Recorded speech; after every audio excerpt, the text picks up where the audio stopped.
Damn, I gotta stop saying things are cute. It's I keep forgetting that it can be misconstrued as shade, but Yeah. they know y'all know I live for this show, so don't even Sickening or iconic? Sickening or iconic, okay? Period. Welcome to yet another episode of Key and Carrie, where we key and we carry. I'm Damon. I'm Troy. Hey, what's up? And this is our review for the season finale of WebLYFE. Yes. What is this, the 7th episode? Yes. So 7th episode. Yeah. It's been a long journey. No, but no, but I think you're thinking about another show. No shade. Quite a few shows, but no shade. But yes, this is our review for the season finale. What'd you think?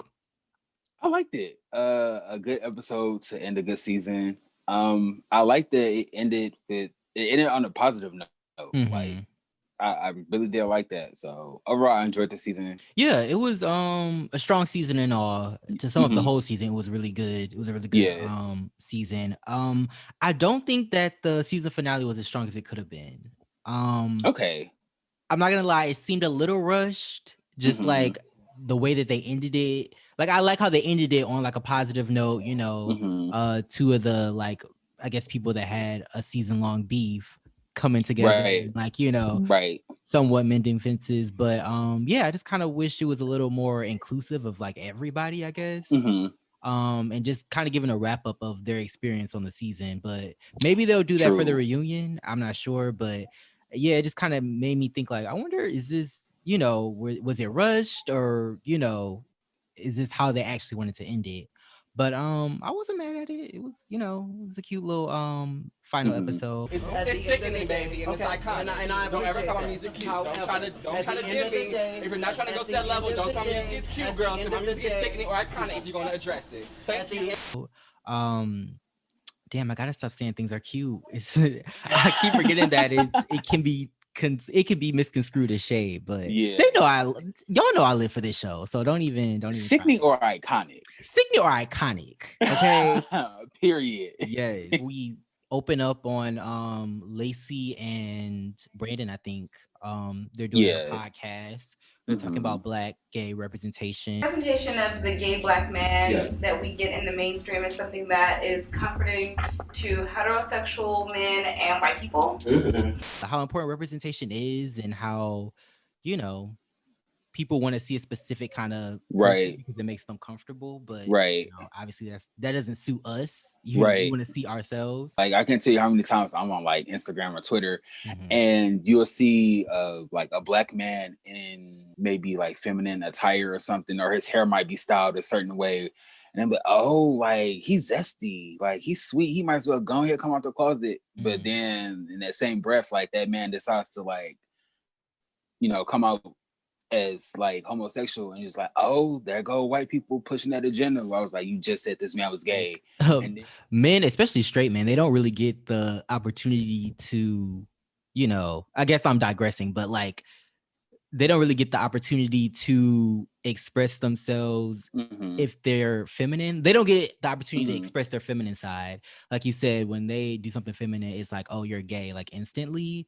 And it's like, that's obviously not always the case. Some men, you know, everybody has a mix of masculinity and femininity within them, no matter who you are. So you kind of like corner men to the point where they can't even fully express themselves, which we saw at the I don't want to jump ahead, but we saw at the what did they call it? We were doing this whole healing circle that Larry had put together. Okay, but, yeah, we saw that with Carl, but we'll get to it. But, you know, like, men, you know, people want to see a certain thing because they want to be comfortable in their own mindset. They want to be like, oh, okay, you're the person that I assumed you to be. And it's like, it makes them uncomfortable when they find out that you're not exactly what they thought you were.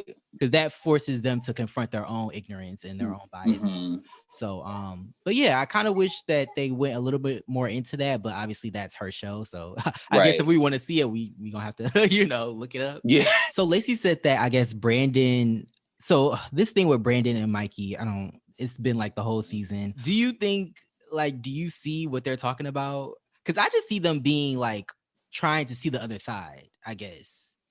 But I see that. Like, I think people are kind of trying to spin nothing into something. Like, even if they did like use to mess around, that's like their business. Like, you clearly see like they aren't open to like discussing their history, so it should just be dead. It should just end. Like, Brandon's in a relationship, Mikey's focused on his career. Like, and girl, ain't nobody talking about how you left somebody at the altar. Ain't nobody continuing to bring that up. That's a terrible thing to do to somebody. Like, very true. People had let that slide. True. So you know. But one thing I will mention that I want to talk about, from their conversation, when Brandon was telling Lacey about like him arriving to the Halloween party. So he's like, I'm walking to the party and I walk past Carl because he's outside smoking a cigarette. He's like, he was like, yeah, your girl on the floor. And so I was yeah, your girl in there on the floor. I was like, Carl, so Detroit. When I tell you, he plays all day, all day, and I stand like, I see you. I was king that, and when Brandon was like, he's on the phone, he's just like, I don't feel a pulse, and it's like, girl, he's breathing. Like, relax, like he's fucking okay. Like, I guess you're worried, but like you're kind of making the EMTs are here. Panic. Yeah, let them do their job. Like, right? Yeah. So after that, this was a very Brandon heavy episode. This was actually a Brandon heavy season, and obviously I know a lot of y'all know that he used to be on G Status, but honestly, going to this platform was probably the better move because you got more airtime. Like, you know, you were in a lot of scenes. Like, he literally jumped from, I think, that scene with Lacey to a scene with his friend that's an actor. So I was like, oh, back to back. Like, he got to sit down with his friend Antino. They showed a little bit. He's done some work on Law and Order SVU and some other like big projects. I didn't know exactly what they were, but they looked pretty big. And yeah, I just wanted to say that I was really here for this conversation. It was really informative, interesting to hear about how actors go about seeking work. So I was like, that's cool. Because I mean, if you're an actor, you know, up and coming, and you watch the show, you'd be like, oh, like, maybe, you know, some people don't know that, you know? Right. So I thought that was really interesting. I'm really interested to hear the specifics about people's industry. Like, what do you want people to know about your, and I think that when people get on shows like this, I feel like they should come on with the idea of what do you want people to know about your interest, your industry and your work that most people don't know, you know? Yeah. Because I feel like that makes us more interested because it's like, oh, that's interesting. I don't even know how an actor will go about, you know, getting work on their own without an agent or a manager, you know? So I thought that was really interesting. You know, he talked about some of the ways that he can kind of, I guess, use his social media to capitalize on, you know, finding work or, you know, I guess using his platform to find work and, you know, tagging people and things like that. Yeah. Acting is 90% rejection. And getting into biz, I'm sure you know this, you have to be okay with that. A lot of people, I'm not saying you are, but I've dealt with, like, I've had friends before because I started acting, it was like, oh, I want to do it too. Right. You know, it wasn't really for them. They thought that because they had a certain look that they were going to be an overnight success. There is no such thing as overnight success. Right. Overnight success is at least 10 years. I did like that conversation because he gave the pros and the cons. I think it was really good advice. It was solid advice. It's funny because it kind of reminds me of when we reviewed 40-Year-Old Virgin. Watch our review of 40-Year-Old Virgin on Netflix. But I know somebody was talking about like, oh, you know, this is her breakout thing, you know, like, wow, like she really made it. And, you know, the actress, Rada, the producer, director, she was like, I've been out here working. You're just seeing on this platform, like, but I've been working for a long ass time before it got to this point. Right. I like Brandon's friend group. Like, everybody this season kind of seems to have, like, I won't say his best interest, but it was way less toxic than, you know, when he was on G Status. So we get to this sit down. They called it the healing healing circle, group healing circle, summit. I don't know. Like they were talking about healing. I guess they want to. Larry wanted to kind of get everybody together to kind of buff out all of the issues, I guess, that were happening within the group. And so I guess Lacey was kind of throwing her little shade, like, I mean, you weren't really here, but if you were the Memphis's, without context, I guess you can. But I'm like, you kind of sometimes you need a third party to like come in and see things, because he's not in it. So like, that's what I was thinking. Like, well, he wasn't there, but then again, he's probably thinking, if I'm going to be around this group of people, we need to change this dynamic. Like, I don't want to be around y'all and y'all all negative or toxic all the damn time. So I understood like why he did that. And she even came back and was like, your therapist, you go to see your therapist for your problems. They aren't around you every day. You just go to see them when you feel overwhelmed or whatever. So like, shout out to Mr. Carter for, I guess, not really being the leader, but kind of just taking the lead and being like, this shit ain't right. Like, yeah, he's definitely like, the patriarch of the group, I guess. Like he's what the nucleus should be given. I feel like somebody was trying to like defame me. Shout out to y'all. Hey, but no.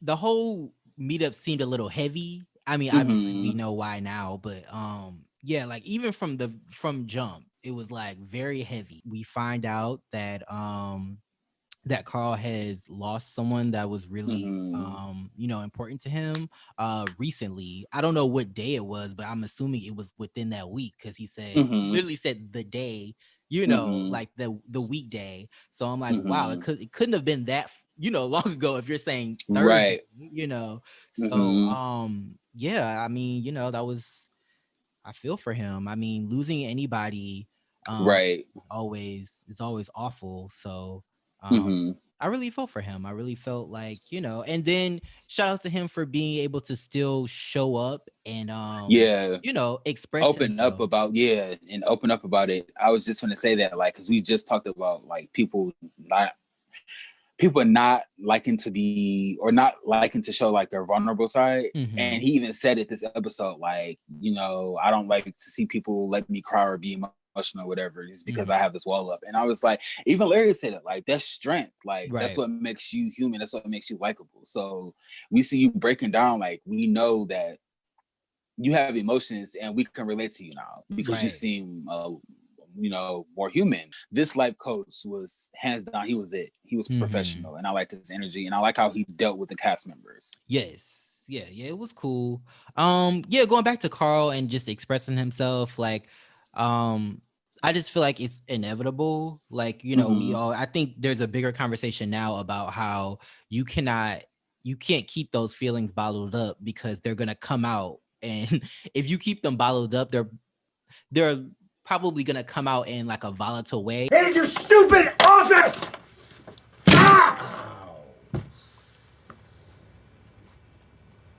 He does not like that wall. And they're probably going to come out randomly. I feel like sometimes we feel like we don't have time to feel these emotions, or we shouldn't feel them because it's a sign of weakness. I don't like to show weakness. I like to tell everybody I'm a thug, and I don't cry. But vulnerability is strength and not weakness. It's not weakness. Releasing the sadness, I'm releasing the grief. But, we're all human. We're people. I'm glad that he was able to do that, even in this setting where, people are shady. He's throwing some shots at people. So I was, kind of glad that he felt like he was comfortable enough to even express it in that moment. It didn't come across as like an outburst. Like, he wasn't lashing out at people. Black men are kind of taught to like hold their emotions, like don't show your emotions because that's like a sign of weakness, like men aren't weak or whatever. And then they go through some shit and they don't release those emotions. And not to cut you off, but I feel like we've kind of had to, like, when you think about our history in the US, like, we've had to do like all the terrible, awful atrocities that we as a people have gone through. Like, I feel like, I mean, obviously now we're at a space where we can kind of, become more, vulnerable and express ourselves. But I feel like a lot of us are still hanging on to, you know, that idea that we have to be stoic. We cannot show weakness because of all the things that we're faced against, I guess. Right. It went from kind of like a somber moment to Brandon versus Carl, like round 4. Yeah. And Carl even said it like, God damn, bitch, she didn't let 2 tears fall off down my damn face when she started getting my goddamn ass. I can see both sides. On one hand, you know, I feel like me personally, if I was in Brandon's shoes, I'm going to be like, it is what it is. I don't care. You're dealing with things that are way bigger than what the petty thing that we had back and forth. So, you know, it is what it is. I don't really need to talk about it. I know who I am. I know what I give. It is what it is. However, on Brandon's side, I feel like if y'all are going to talk about it, then talk about it. I feel like it's kind of unfair for you to be like, well, you know, this man is dealing with, you know, and I know they just found out that he was dealing with all of this, but I feel like it's kind of unfair for y'all to pose, you know, for Lacey to bring it up and for them to want to talk about it. But then when Brandon, you know, expresses how he feels, and he wasn't being, you know, from what I remember, he wasn't being, you know, disrespectful. He wasn't throwing shots at Carl. He was just explaining how he felt and how he saw the situation. So to me, it's like, it's kind of unfair for him, for y'all to like bring it up, but then he can't express how he felt because he knows that Carl is dealing with a loss. You know what I mean? So it's like, was he just supposed to sit there and be like, you know, like, and like, just be like, say nothing? Like, because I'm serious, like, because I just feel like, you know, we like Carl. We definitely like Carl. We stand Carl, but like, he was being messy when he brought up the OnlyFans, you know, like it was a messy move. So if I was in Brandon's shoes, I could see how he would be offended and how he would feel like, I feel like you were trying to slight me. So I feel like, you know, a loss doesn't change that, you know, especially if y'all are talking about it. If you brought it up, then let's talk about it. Because if that's the case, then what is there to talk about? If they can't have a real conversation and they can't talk about how they felt, then what's the point of bringing it up? I just thought about, I guess after Brandon kind of chewed up Carl, he got us to leave him. Carl was like, so after I done said my piece, after you done said everything under the sun to me, now all of a sudden you gonna walk your ass out the room. Brandon and picked up her hat and coat and she, oh my God, I can't, I gotta go. No, this bitch didn't just say what he had to say. Now he gonna leave. Like, I can't even say what I gotta say. Like, what sign is that? Like, what astrological sign is that? Say what the fuck they gotta say, and then don't give you a chance to say anything. Just leave. I definitely want to say Aries. Maybe Sagittarius. Aries fight. Aries like to fight. So true. I don't see them leaving a argument. It's true. Very true. Maybe Capricorn. I could see Capricorn. And you know what? I might Capricorn. But I could see some Tauruses doing that. Because Tauruses are stubborn, so I could see you saying what you gotta say as a Taurus and then just leaving. Like, I said what I gotta say. That's it. You know, like, I feel like sometimes people will shade sex workers because it makes them uncomfortable, or they feel like on some level they would want to do it, but they can't do it. They feel like they can't do it because they don't want to be judged. Like, you know, they're judging, you know, people that do it. So it's like, well, you know, because everybody wants to feel, you know, most people want to feel sexual. Most people want to, you know, like we said, you out here singing about bunny pussy. Of course, if you listen to, you know, bunny pussy, you know. So it's like, you obviously are a sexual person too. When he had that interview, Nookie After Dark, with a girl, and he was basically explaining to a boy how to give oral sex to a woman. Bitch, you lick that bitch. You tongue that bitch. You get some of that clit, bitch. You get the glutes. You get that clit. You get the inside of the vagina. You get everything. Women like to be pleased.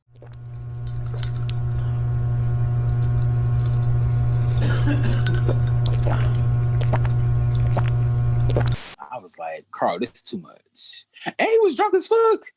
I saw that brown in that. Like, oh, what did you think about Carl's his performance? Yeah.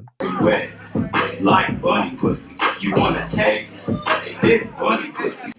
I liked it. Like, anytime anybody can get on stage and just be confident or exert confidence, and he said it was his first time like performing the song, like I thought he did a good job. Like bunny pussy. Also, like I still like the proverbs, how they had like that old proverb, and then the next time it was like bunny pussy and Carl Levinson. Like what? Oh my god! Like I mean, you can't really rhyme bunny pussy with bunny pussy. Like you kind of have to have other words in there. But I wonder what Onika would do to the track if she got a hold of bunny pussy. Nicki Minaj. Oh, she'd probably murder it. If it's a feature, she'd definitely murder it. I think that was really it. It wasn't much to this episode. Like I said, I kind of wish that they had kind of reflected, but maybe that'll be at the reunion if they have one.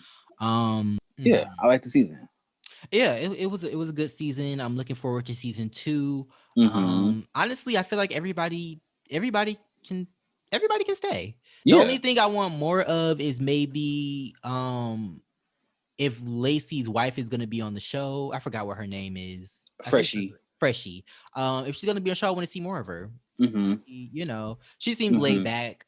You know, probably doesn't have the strongest personality, but yeah, I would like to see more of her. I feel like who was the guy that Chris, I think his name is, the one that has the nice body. Okay, he was cool, but I just feel like he was just there. I never really felt like he had an opinion on anything. I just feel like I just feel like it was very like well, you know, he's not Candy. At least not yet. That was funny. I'll give him that. That was funny. But I want to see more of that. Like I want to see more of his personality. But yeah, he just kind of seemed to be there in a lot of the scenes. You know, he was there, but he wasn't there. If that makes sense. And we wanted him to be there fully. You know. So come on, Rashida. That has been our review for WebLYFE of Atlanta. This was season 1, episode 7, the finale wrap up. If this is your first time watching us, we did a episode 1 to episode 6 review. So go and check that out. We also did a review of some other shows that you might like. G Status, you know, some of the people on this show were on G Status, so you know, if you watch G Status, check out our G Status reviews. And also we just did a review on Hot Boys, the real Hot Boys of check that one out as well. Well, we out here. When I see I've been keen to like Atlanta ain't got shit on Houston, baby. Ain't got shit on Houston. I mean, I'm sure the mess be happening in Detroit and Chicago too. You know, true, very true. But very true. But yeah, that's been the review. Let us know what you think in the comments. We look forward to reviewing more content, and we'll see y'all in the next one. Yes.